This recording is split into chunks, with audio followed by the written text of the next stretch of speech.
Home made another change in the means of capitalism. Actually, it's from being a symbol of emotional existence, it became a mass industry product, a marketing commodity. So it started to actually lose its emotional importance, its meaning, and it started to become something that, I mean, a commodity, something that we buy, we sell, or just like we rent for a small period of time.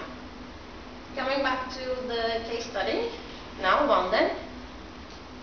The reason that I actually worked on London relating to the meaning of home is that I mean, at the first time that I even stepped out in London, I was shocked I was really shocked by the difference between the traditional living style, or like the non-traditional living style actually in the global city of London there. The houses were much smaller, which are actually in quantity 30% smaller than relating to other European capitals. And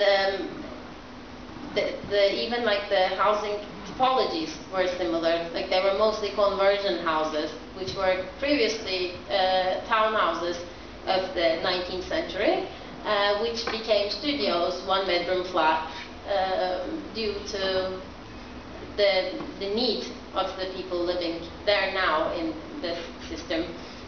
So to look at the population structure of London, which was also influencing, is that the ages mostly are in between 22 to 44. I mean, the largest group, I can't say mostly, but which is nearly 50%.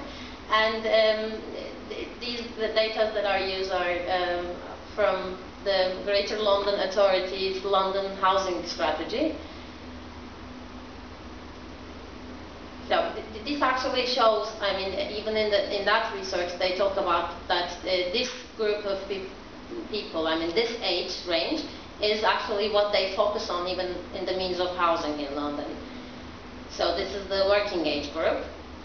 And what was interesting in these data, that the traditional households that we called containing 2 adults, a couple with 1 or 2 children, they were at 20% in central London, where non-traditional households, which are pensioners, plus single households, lone parents, adults sharing a flat, or couples without children, they were at 80%.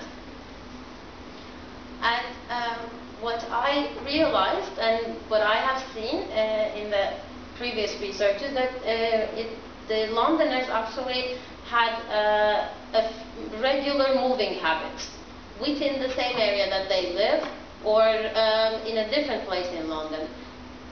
And the tendency to move decreased when the time spent at their last home increased. So, which means that when they started to spend a bit more time at their home, as you can probably see in the table here, they start thinking to move in a different way. I mean, they don't feel the need to move again.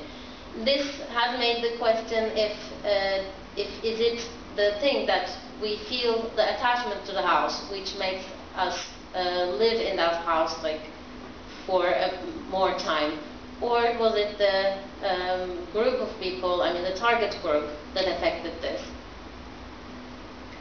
So the intention to move differed from the household types, and it also differed by the movements within the same borough, or I mean relocating actually in the same area or elsewhere in London, or moving abroad or somewhere else in the UK.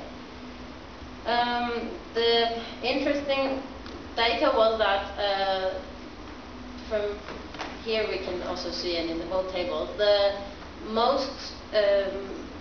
the group that had the most tendency to move actually were, of course, the non-traditional households, except pensioners. I actually want to take the pensioner group to the traditional side, personally. pensioners were not willing to move, but the non-traditional families, there are actually like 7, 8